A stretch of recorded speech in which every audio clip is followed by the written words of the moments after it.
अस्सलाम वालेकुम गाइस आज का जो मैं आपके लिए टॉपिक लेके आया हूँ बड़ा इंपॉर्टेंट टॉपिक है, स्पेशली हेल्थ एंड सेफ्टी से रिलेटेड जो लोग हैं उनके लिए। क्योंकि मैं कोई प्रॉपर इलेक्ट्रिकल फील्ड से रिलेटेड तो नहीं हूँ, लेकिन जो मैंने रिसर्च की है और जो मैं आपके सामने कुछ पॉइंट रखूँगा वो as a health and safety professional आपके लिए बेनिफिशियल साबित होंगे। तो आज डिस्कस करने वाला हूँ मैं arc flash boundaries. Arc flash boundaries क्या है और इसका मकसद क्या है, इसके बारे में मैं आज डिस्कस करूंगा। उससे पहले मैं आपको एक चीज़ कहना चाहता हूं कि अगर आपको मेरी वीडियोस अच्छी लगती हैं तो काइंडली इसको लाइक कीजिएगा और मेरा चैनल सब्सक्राइब करें ताकि मेरी हौसला अफजाई हो और नेक्स्ट आपके लिए अच्छी सी अच्छी वीडियोस लेके आऊँ। तो ये जो मैंने अपनी एक रिसर्च करके एक वीडियोस आपके लिए लेके आया हूँ ताकि आप लोग इजीली इसको समझ सकें। आर्क फ्लैश बाउंड्रीज ये है क्या? आर्क फ्लैश बाउंड्रीज को समझने के लिए सबसे पहले हमें समझना पड़ेगा आर्क फ्लैश। आर्क फ्लैश क्या है? जब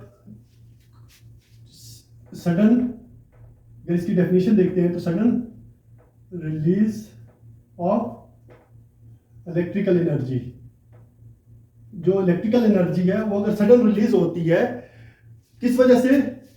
due to arc fault between phase neutral and ground. Phase, neutral and ground, ये जो तीन चीजें हैं इनके बारे में तो आपको पता होगा। अगर इनके फेलियर की वजह से इलेक्ट्रिकल जो एनर्जी है, इलेक्ट्रिकल एनर्जी वो अगर रिलीज होती है सडन, तो उस सूरत में आर्क फ्लैश होती है, आर्क फ्लैश अगर होती है। तो अभी फैक्टर कौन से हैं आर्क फ्लैश के? किसी भी जगह पे अगर आर्क फ्लैश हो जाती है तो उसके फैक्टर्स कौन से हैं? तो फैक्टर्स में अगर देखा जाए तो कुछ ह्यूमन फेलियर्स होते हैं और कुछ जो इन्वायरमेंटल फेलियर है। लेट्स सपोज इसमें फैक्टर्स में बात करते हैं, डस्ट हो गया या अनइंटेंशनल कोई भी वर्कर है वो अनइंटेंशनल टच कर देता है किसी भी पार्ट्स को, तो उसकी वजह से, या फिर कोई टूल्स वगैरह गिर जाता है, टूल्स वगैरह हो गए, या जो हमारा सिस्टम है, इलेक्ट्रिकल सिस्टम है वो क्रोडेड है, क्रोजन है वहाँ पे, या फिर उसके बाद जो हमारे टर्मिनेशन हुई है या जो हमारे कनेक्शन है वो लूज है, तो इसकी वजह से ये कुछ फैक्टर्स हैं जो आर्क फ्लैश होने का सबब बनते हैं, आर्क फ्लैश को सपोर्ट करते हैं कि आर्क फ्लैश हो जाए। अभी देखते हैं आर्क फ्लैश हो जाती है, अगर एक जगह पे हो जाती है तो उसके रिजल्ट्स क्या क्या निकलते हैं, कैसे हमें नुकसान हो सकता है।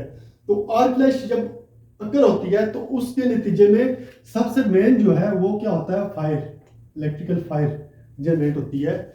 उसके बाद क्या होता है? हीट।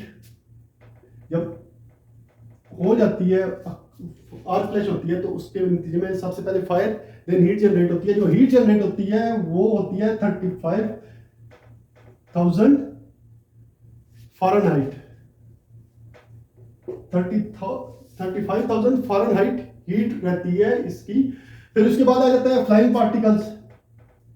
फ्लाइंग पार्टिकल्स मींस जो इसका प्रेशर होता है, आर्क फ्लैश जब अकर होती है तो उसका प्रेशर जो होता है वो राउंड अबाउट 20,000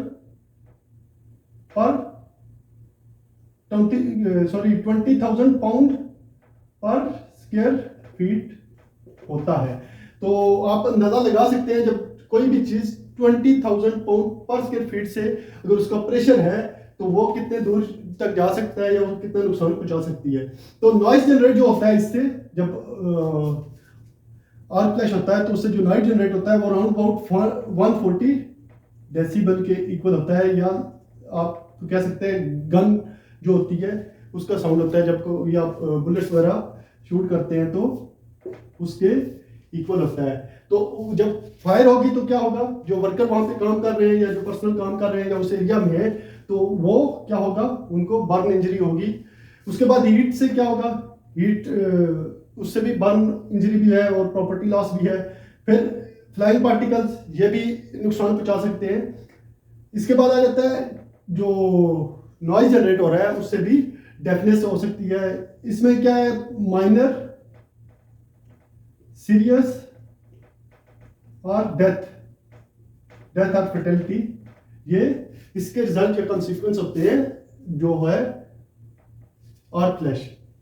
अभी जो बाउंड्रीज की बात करता हूँ, अगर बाउंड्रीज की बात, ये मैं आपको बता रहा हूँ जो है सऊदी अरामको का GI है, GI 2.721, ये अर्थ फ्लैश से रिलेटेड है। एंड इसका जो नेशनल फायर प्रोटेक्शन एसोसिएशन है, अमेरिका की national fire protection association 70E जो इलेक्ट्रिकल की बुक है, उसमें भी और फ्लैश की बाउंड्रीज के बारे में क्लियरली मेंशन्ड है। अभी देयर आर 4 बाउंड्रीज, 4 बाउंड्रीज होती हैं। इनको जो बाउंड्रीज हैं आर फ्लैश बाउंड्रीज, इनको प्रोटेक्शन बाउंड्रीज भी कहते हैं। प्रोटेक्शन बाउंड्रीज इसलिए कहते हैं कि हमने कौन कौन से कंट्रोल और कौन कौन से एरिया में हमने वर्कर्स को सेफ रखने के लिए या प्रॉपर्टीज को सेफ रखने के लिए हमने कौन कौन से कंट्रोल में लेने हैं। तो सबसे पहले मैं अगर बात करता हूं तो ये है हमारा जो सोर्स है, एनर्जाइज इक्विपमेंट।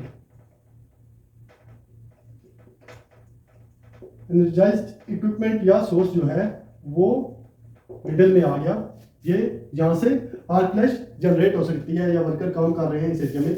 तो उसके बाद जो आती है सबसे पहले जो सेफ रहती है, सेफ बाउंड्री होती है, वो ये होती है फर्स्ट वाली। इसको कहते हैं आउटर बाउंड्री, आउटर बाउंड्री और फ्लैश बाउंड्री। ये सबसे सेफ जोन रहता है। जो वर्कर इससे बाहर हैं तो वो क्या होगा, सेफ रहेंगे, क्योंकि ये बाउंड्रीज से रिलेटेड हम जिस बाउंड्री में या जिस जोन में वर्कर एंटर होंगे या काम करेंगे उसी के अकॉर्डिंग हमें वहां पे कंट्रोल में प्रोवाइड करने पड़ेंगे। अभी इसके बाद जो सेकंड है, सेकंड बाउंड्री जो है वो है limited boundary. Limited boundary means यहाँ पे एंट्री बहुत लिमिटेड लोगों की हो सकती है, जो स्पेशली वर्कर हैं, जो कॉम्पिटेंट वर्कर होंगे या जो जिनके पास नॉलेज होगा, सर्टिफाइड होंगे, वही एंट्री कर सकते हैं। उसके बाद आ जाती है जो ये वाली बाउंड्री है, थर्ड बाउंड्री, इसको कहते हैं रिस्ट्रिक्टेड, रिस्ट्रिक्टेड बाउंड्री। लास्ट में जो सबसे डेंजर बाउंड्री होती है वो होती है प्रोहिबिटेड बाउंड्री। मीन्स यहां पे एंट्री अगर हो तो उसके लिए स्पेसिफिक कंट्रोल मेजर लेने पड़ते हैं। तो बेसिकली जो बाउंड्रीज है इनका मेन बेनिफिट क्या है कि इसके अकॉर्डिंग हमने अपनी वर्क फोर्स को या अपने वर्कर जो है या जो इलेक्ट्रिकल से काम कर, इलेक्ट्रिकल जो सोर्स है उससे काम कर रहे हैं उसके साथ, तो उनको सेफ रखना है, अपनी प्रॉपर्टी को सेफ रखना है, तो हमने कौन कौन से कंट्रोल मेजर लेने हैं ये बाउंड्रीज डिसाइड करती हैं। तो कंट्रोल मेजर्स क्या ले सकते हैं हम कि जिससे आर्क फ्लैश का जो हमारा हैजर्ड है हमारी वर्क साइट पे उसको कंट्रोल कैसे कर सकते हैं। इसके लिए हम जो फायर रिस्क असेसमेंट है, फायर रिस्क असेसमेंट वो करते हैं। बेसिकली अगर देखा जाए टेक्निकली तो ये है कि जो हायरार्की ऑफ कंट्रोल है वो इंप्लीमेंट करके हम करते हैं। हायरार्की ऑफ कंट्रोल में क्या आ जाता है, सबसे पहले हमने एलिमिनेट करना है, कोशिश करनी है कि हमें एलिमिनेट करें। Substitute engineering control, engineering control में क्या आता है, हम रिमोट वगैरह, रिमोट या डिस्टेंस से हम उस चीज को ऑपरेट कर सकते हैं। फिर इस तरह LOTO, lock out, tag out वो यूज करते हैं। परमिट टू वर्क होना चाहिए, risk assessment, permit to work. जो हमारी वर्क फोर्स है, वर्क फोर्स वो प्रॉपर्ली ट्रेंड होनी चाहिए। जो वर्कर वहां पे काम कर रहे हैं, स्पेशली जो जिस जोन में काम कर रहे हैं, तो इलेक्ट्रिकल के साथ जो भी लोग इलेक्ट्रिकल ऑर्गेनाइजेशन में काम कर रहे हैं या इलेक्ट्रिसिटी से काम करते हैं, तो उनके लिए आर्क रेटेड पीपीज होनी चाहिए। आर्क रेटेड पीपीज में बहुत सारी चीजें आती हैं। आर्क रेटेड सूट हो गया, आर्क रेटेड ग्लव्स हो गए, आर्क रेटेड फेस शील्ड हो गई।